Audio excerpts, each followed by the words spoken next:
Your mini teacher Mary. Phonics time.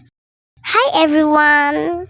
Let's talk short sound. The sounds like Let's do it again. Listen and repeat after me. D, ed, b,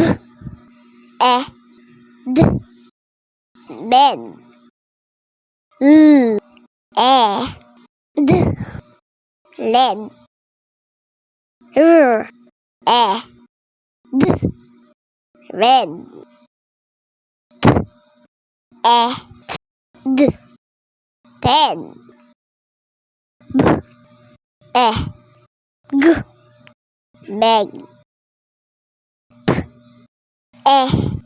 G, peg. G, gem.